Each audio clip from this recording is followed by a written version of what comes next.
Hey guys, I'm bored, so I decided to do something different today. I'm going to draw. Ever since I was a kid, mahilig na talaga akong mag-drawing. I'm a very artistic person in general, but one of my main hobbies before was drawing. But ever since I moved here in Manila, everything changed. Marami nang naging distraction and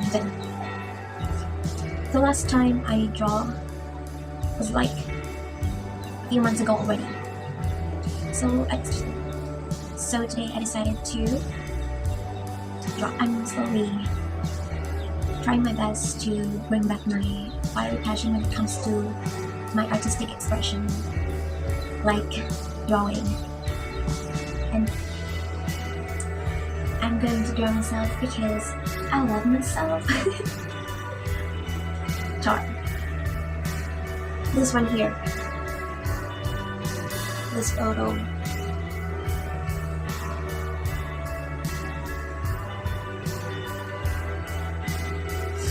So yeah.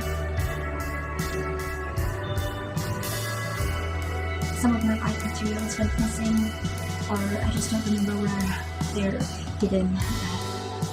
I have my pencil and not enough. Also brush, like, and lace. I forgot what it's called.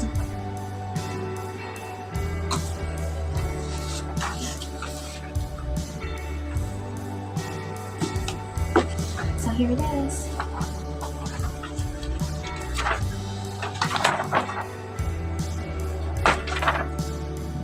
I'm going to start now and there will be no cuts. Watch me draw. I'm going to start now with my drawing. And while I do that, I'm going to share some random facts about me. I'll start off by saying that I grew up in province. At ang probinsya na yun is Bicol.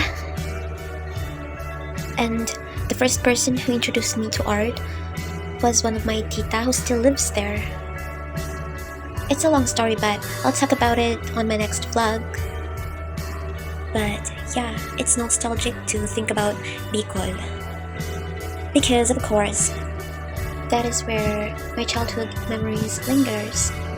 Hindi pa uso yung laptop, cellphone, or even computer lalo na sa place namin noon, and I get to play with other kids. There was no distractions, kaya I was able to explore with my creativity. But ever since we moved here in the city, everything has changed. Napakaraming distractions, and at some point, na-addict ako sa gaming. Actually, I was really into thriller games, lalo na yung mga mystery solving. And pangarap ko talaga dati is maging detective. I never really thought I would be an actress because as a child, never kong pinangarap maging artista. I know I'm still young and there's a lot more things to learn, and especially now that I'm in my 20s, which is meant for self-exploration. So far, there's no regret, and I'm loving the career path I'm taking right now. Though it started as practicality kasi, of course, for financial reasons, I can actually see my potential here because it's much more aligned with my creativity.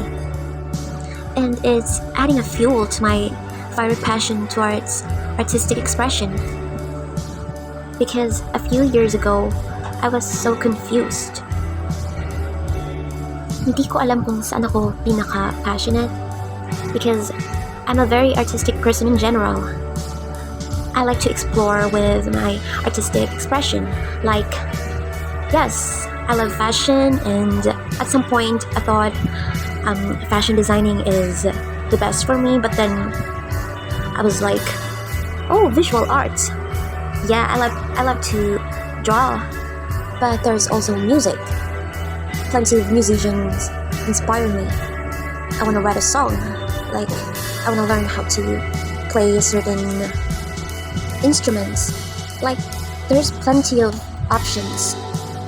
But ever since pinasok ko ang industry na to, I already know. But I won't share too much about it. Not now.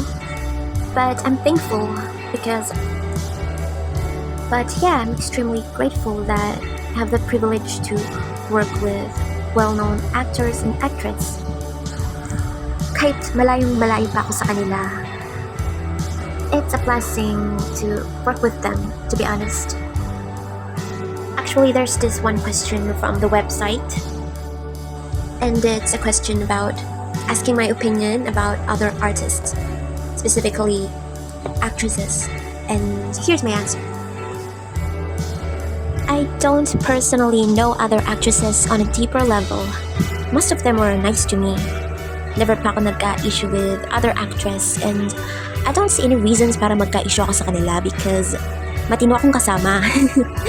At hindi ako inkitera, yun talaga yun.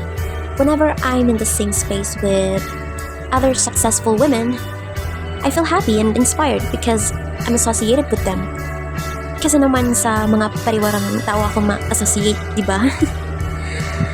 So, whenever I'm in the same room with someone na mas successful, I see it as a blessing from the universe because it's a sign na it's possible na ma-align rin ako sa buhay na meron sila.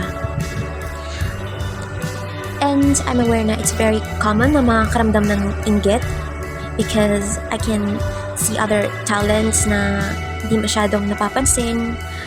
Yeah, okay lang mainggit. Tao tayo eh. Nagiging masama lang ang inggit pag may hindi ka na magandang ginagawa sa kinaiinggitan mo. Or gusto mo nang hilahin pababa sa pakikipagkompetensya mo. Kasi kung ganyang klase kang tao, reject mo ang blessing ng universe. Kasi imbes na magpa-inspire ka in a positive way, you transform it into something negative, which makes you undeserving and unfit for the same success. That's why umaangat ako sa buhay kasi hindi ako ganong klaseng tao. I don't bring other people down. Actually, ako pa ngayong madalas hinihila eh. Hinihila pababa. But nothing can stop me, bitch. But anyways, I'm halfway there with this drawing and tinatamad na ako actually. But yeah. And yeah, I would also like to talk about how most people misinterpret this career path. Like I said, never ko pinangarap to. Actually, lahat ng to biglaan lang nangyari because at some point, I just random ko lang na naisip na sumali sa mga casting calls. And dumating yung araw na na-discover ako ng manager ko, my beloved manager, and that's where it started. Of course, at first I hesitated, but practically, it's a good stepping stone. Halos wala namang mawawala sa akin, to be honest. Like, hindi naman ganun ka-importante yung isipin ng tao kasi depende na rin yan sa ano eh. Kung gaano ka-tainted yung pananaw ng isang tao or yung views niya pagdating sa ganitong konsepto. But I'm wise enough to understand na this is just a stepping stone and maraming paraan para maging masamang tao and this is nothing compared to that. And just because ito yung pinili namin, we pushed the red button instead of the green one, it doesn't mean na wala kaming talent or hindi kami brainy because back in my high school days, I was often top of my class and I was often the leader when it comes to groupings. And most of the time, ako pa nga yung laging gumagawa sa mga activities namin eh. Because, people are much deeper than what they seem to be. That's why I try my best not to judge so quickly because in my experience, madalas din akong nami-misinterpret eh. And most of the time, it's because people just don't want to understand. And I've also learned na hindi naman kailangan maintindihan ako ng lahat. As long as I know me and I'm aware of what I've done or what I do, and I know that as much as possible, I did nothing wrong, then fuck you and fuck what you think. Because, for example, I look mean, like mukha talaga akong maldita. I have this so-called resting bitch face and people will find me intimidating. And at the same time, I'm quiet and reserved. And it's, it really triggers people with deep insecurities because, when you look at me and you have this, I'm giving this impression that I'm ignorant or I'm arrogant when I'm actually not. So people should be careful when it comes to approaching me, because I'm not what I always seem to be. And that's why I try my best not to think the same towards everyone unless you start speaking. Because I don't like it when people talk shit about or talk rude when it comes to me. Like, fuck you. And most people who are actually mean are very passive aggressive about it. Like, it's not direct. But they will always make sure you pick up on what they're trying to say to you, like, very mean, But just so you know, I've never had a problem or issue with someone who's doing more than me or someone who looks better than me. It's always the ugly and bitter, resentful old hags.